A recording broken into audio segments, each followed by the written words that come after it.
In the shadowy underbelly of New York City, where the neon lights flicker like distant stars and the streets pulse with the rhythm of a million untold stories, a single gunshot shattered the night. It wasn't just any shot.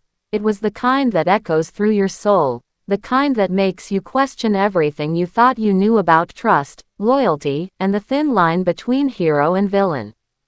That bullet, it was meant for me. But let's rewind a bit, shall we? Because every great tale starts with a hook that grabs you by the collar and doesn't let go. My name is Alex Rivera, and this is the story of how a simple trip from the bustling avenues of Manhattan to the misty shores of Vancouver and the historic cobblestones of London turned into a fight for my life, and maybe, just maybe, the redemption I never knew I needed. Picture this. It's a crisp autumn morning in 2025, and I'm standing on the rooftop of my penthouse overlooking Central Park. The leaves are turning that fiery red and gold, like nature's own fireworks show. I've built a tech empire from nothing, a startup that revolutionized how people connect online, blending AI with social networking in ways that made Zuckerberg look like an amateur.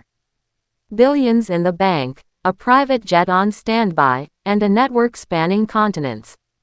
Sounds perfect, right? But what if I told you that success comes with shadows?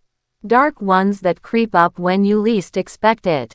Have you ever felt that nagging doubt, like someone's watching your every move? That's where my nightmare began.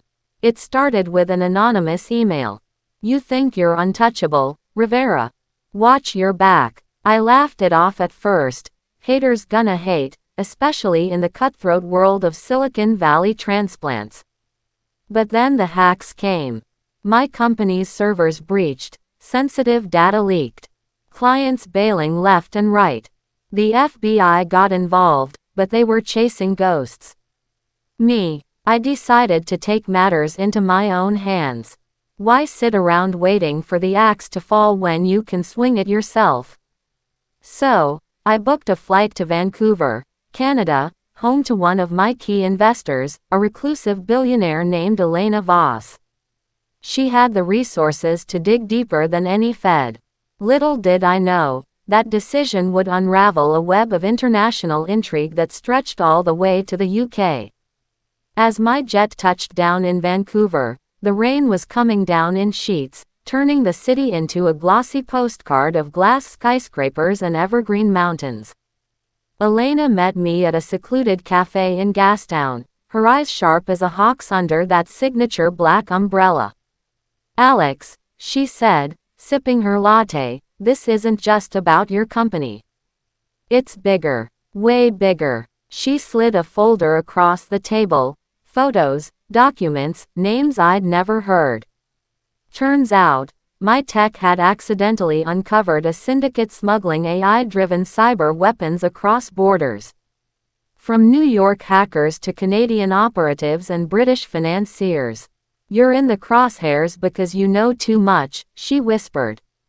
What would you do in that moment? Run, fight, or dive headfirst into the storm? I chose to fight. Elena hooked me up with a contact in London, a former MI6 agent turned private eye named Marcus Hale. But first, we had to shake the tail that followed us from the airport. Picture a high-speed chase through Vancouver's winding streets, rain slicking the roads as our SUV dodged traffic. Heart pounding, adrenaline surging. Have you ever felt that rush, where fear and excitement blur into one? We lost them in Stanley Park, hiding among the ancient cedars that whispered secrets in the wind.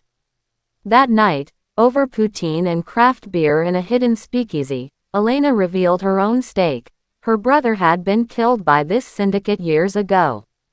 "This is personal for me too," she admitted. "Bonds like that, they're forged in fire." The next leg took us to London, but not without a detour. We crossed the border back into the US briefly, stopping in Seattle for an encrypted handoff from a whistleblower. Coffee in hand, overlooking Puget Sound, he whispered, "The key is in the code you built. Hidden algorithms that track their money trails. Boom, another piece of the puzzle. But as we boarded the transatlantic flight, I couldn't shake the feeling we were being watched. Turbulence hit mid-flight, and not just from the storm outside. A passenger 2 rows back, suspiciously quiet, eyes darting. Paranoia, or instinct? You tell me, what's your gut saying right now? Landing at Heathrow felt like stepping into a different world. Fog rolling in, Big Ben tolling in the distance like a ominous bell. Marcus met us at a pub in Soho, the kind with wood-paneled walls and pints of ale that taste like history. Bald, burly, with a scar across his cheek from some classified op, he grunted, "Rivera, you're either brave or bloody stupid." Over fish and chips, he laid it out. The syndicate's head was a shadowy figure known as the architect, operating from a fortified estate in the English countryside. "We infiltrate, we expose, we end this," Marcus said. But infiltration meant going undercover at a high society gala in Kensington Palace Gardens.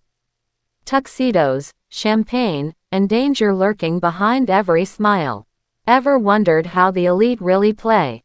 It's not all caviar, it's chess with lives on the line. The gala was a whirlwind. Crystal chandeliers sparkling like diamonds, guests from Wall Street to Westminster mingling with forced laughs. Elena posed as my date, her gown hiding a concealed drive with the incriminating data. Marcus worked the room like a pro, eavesdropping on whispers.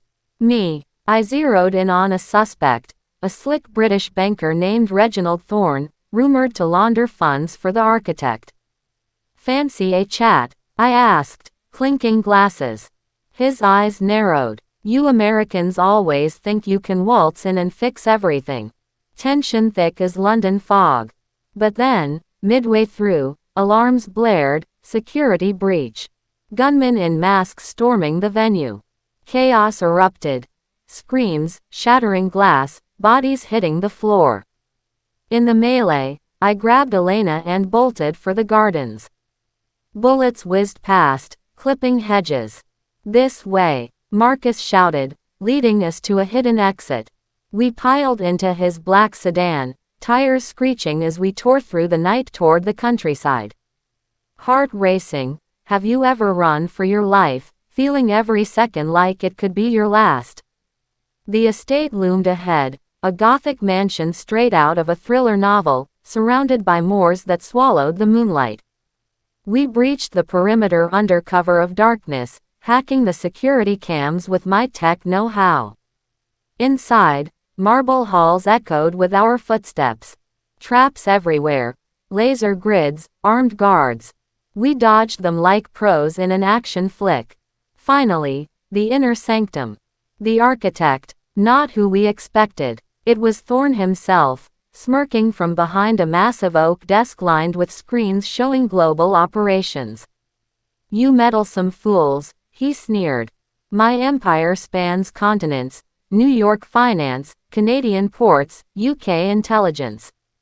Your little app exposed it all." A standoff ensued, guns drawn. Elena lunged, disarming a guard. Marcus took down 2 more with precision strikes. I uploaded a virus from my phone, crippling their network. But Thorne had one last trick, a self-destruct sequence. The mansion shook as explosions rocked the foundations. We escaped by the skin of our teeth, leaping through a window into the cold night air. Sirens wailed in the distance, authorities closing in, tipped off by our whistleblower. As dawn broke over the rolling hills, we watched the estate burn from afar. Thorne was arrested, the syndicate crumbling like a house of cards. Back in New York weeks later, my company rebuilt stronger, with Elena as my new partner and Marcus as head of security. But the scars, they remind me, success isn't just about the wins, it's about the battles that shape you. So, what about you? Have you ever faced a shadow that forced you to redefine yourself? This story isn't just mine. It's a reminder that from the streets of NYC to the rains of Vancouver and the fog of London, courage crosses borders. And sometimes, the greatest adventures start with a single, powerful decision.